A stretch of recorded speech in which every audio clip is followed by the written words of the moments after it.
Bismillahirrahmanirrahim. Assalamualaikum warahmatullahi wabarakatuh. Anak-anak ibu yang soleh dan solihah, bagaimana kabar kalian? Semoga selalu sehat walafiat dan dalam perlindungan Allah.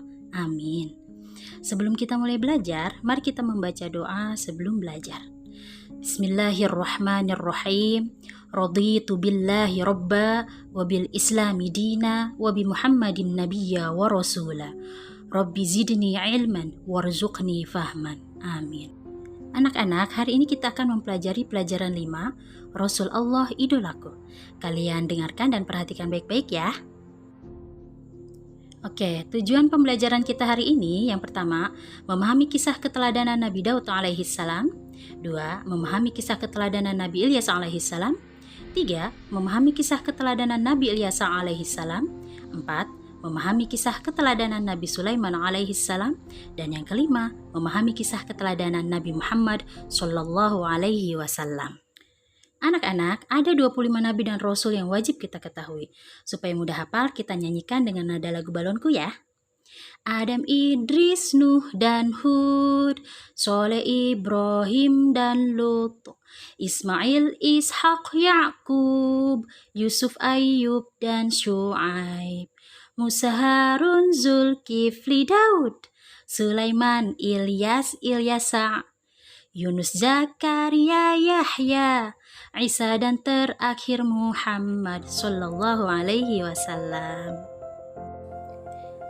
Nah, anak-anak, mengidolakan rasul-rasul Allah artinya mencintai para rasul. Dan siapa yang mencintai rasul akan bersamanya di dalam surga nanti. Amin ya rabbal alamin. Beriman kepada rasul-rasul Allah merupakan rukun iman keempat.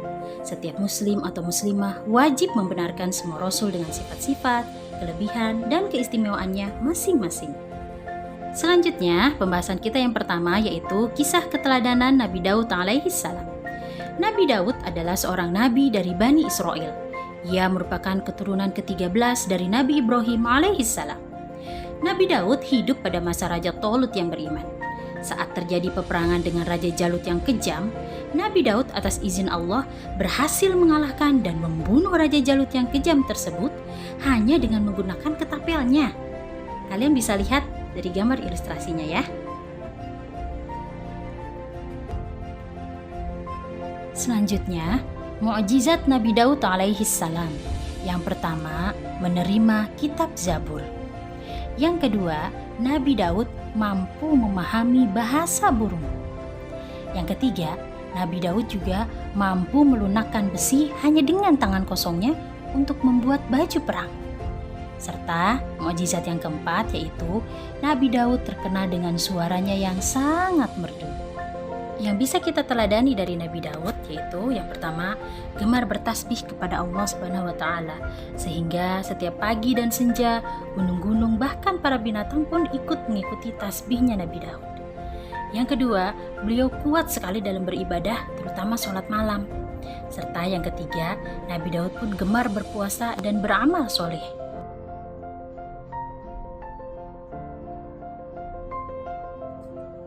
Selanjutnya, kisah keteladanan yang kedua itu Nabi Sulaiman alaihi salam. Nabi Sulaiman adalah putra dari Nabi Daud alaihi salam. Setelah ayahnya wafat, Nabi Sulaiman menggantikannya sebagai raja. Mukjizat Nabi Sulaiman. Yang pertama, beliau mampu memahami bahasa binatang. Yang kedua, selain dapat memerintah manusia, Nabi Sulaiman dapat memerintah hewan, angin, dan jin. Yang ketiga, Nabi Sulaiman pun mampu mengikat setan-setan untuk mencegah kejahatannya. Nah, keteladanan Nabi Sulaiman, meskipun beliau adalah seorang raja yang kaya raya, namun beliau tetap rendah hati, patuh, dan tunduk pada perintah Allah. Itulah yang perlu kita teladani dalam kehidupan kita sehari-hari. Beranjak kepada materi kita yang ketiga, yaitu memahami kisah keteladanan Nabi Ilyas alaihissalam. Nabi Ilyas adalah keturunan keempat dari Nabi Harun alaihi salam. Ia diutus oleh Allah kepada kaum Bani Israel yang saat itu dipimpin oleh raja kejam yang bernama Ba'alabak. Saat itu mereka menyembah patung berhala yang bernama Baal. Tanpa lelah dan bosan, Nabi Ilyas selalu memperingatkan kaumnya agar bertaubat dan kembali menyembah Allah. Namun mereka tetap durhaka, membenci, bahkan ingin membunuh Nabi Ilyas. Untuk menghindari kejaran tentara Raja Ba'labak, Nabi Ilyas bersembunyi di dalam gua selama 10 tahun. Nah, akibat kedurhakaan kaum Bani Israel itulah, maka Allah pun menurunkan musibah kekeringan. Selama 3 tahun lamanya, hujan tidak pernah turun di tanah Bani Israel, sehingga menyebabkan tanah kering, hewan ternak mati, dan tanaman-tanaman pun mati.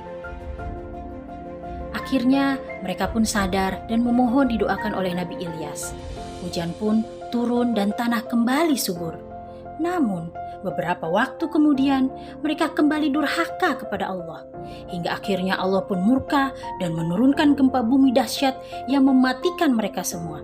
Kecuali Nabi Ilyas dan kaum yang beriman yang sebelumnya sudah diperintahkan oleh Allah untuk keluar dari negeri tersebut. Kisah yang keempat yaitu kisah Nabi Ilyas alaihi salam. Nabi Ilyas adalah salah satu orang yang ikut bersembunyi bersama Nabi Ilyas di dalam gua. Setelah Nabi Ilyas wafat, Nabi Ilyas menggantikannya dalam mengurusi kaumnya, yaitu kaum Bani Israel. Selama masa kepemimpinannya, kaum Bani Israel hidup rukun, tentram dan makmur karena berbakti dan bertakwa kepada Allah. Namun, setelah Nabi Ilyas wafat, kaumnya kembali durhaka dan semakin kufur, hingga Allah pun melenyapkan kenikmatan dan kesenangan hidup mereka menjadi kesengsaraan. Berikutnya yang kelima, Nabi Muhammad SAW. Allah menyebutkan dalam surah Al-Ahzab ayat 21 bahwa Nabi Muhammad adalah uswatun hasanah, teladan yang baik bagi manusia. Nabi Muhammad SAW adalah Rasul terakhir. Tidak ada lagi Nabi atau Rasul sesudahnya. Beliau lahir pada hari Senin tanggal 12 Rabiul Awal bertepatan dengan tahun gajah atau 20 April tahun 571 Masehi. Orang tua Nabi bernama Abdullah bin Abdul Muttalib dan Aminah binti Wahab. Ibu asuh Nabi bernama Halimah yang merawat Nabi sampai berusia 2 tahun. Sejak Nabi menjadi yatim piatu saat usia 6 tahun, Nabi diasuh oleh kakeknya yang bernama Abdul Muttalib selama 2 tahun lamanya. Sejak kecil, Nabi Muhammad terkenal sebagai anak yang cerdas, lincah, baik, tabah, bertanggung jawab, pekerja keras, dan sangat jujur hingga beliau dijuluki Al-Amin, artinya terpercaya. Nabi Muhammad pertama kali diangkat menjadi seorang Rasul saat berusia 40 tahun ketika beliau sedang berkholwat atau mengasingkan diri untuk mendekatkan diri kepada Allah di dalam Gua Hiro. Wahyu pertama yang beliau terima saat itu yaitu surah Al-Alaq ayat 1-5. Adapun mukjizat Nabi Muhammad SAW sebenarnya ada banyak ya, Ibu hanya menyebutkan 4 saja. Yang pertama menerima Al-Quran, 2 membelah bulan, 3 mengalami peristiwa Isra Mi'raj yang saat itu perintahnya adalah agar Nabi mengerjakan sholat 5 waktu yang kita kerjakan sehari-hari. Dan yang keempat, air mengalir dari jari tangan Rasulullah. Nabi Muhammad diberi gelar Khotamul Anbiya, artinya penutup atau penghabisan para nabi dan rasul. Beliau juga sesuai surah Al-Ahzab ayat 21 disebut sebagai uswatun hasanah, teladan yang baik. Sekian penjelasan dari Ibu, semoga bermanfaat. Pesan Ibu, jangan tinggalkan sholat 5 waktu, mengaji, berdoa, jaga kesehatan, dan berbuat baik dimanapun kalian berada ya. Wassalamualaikum warahmatullahi wabarakatuh.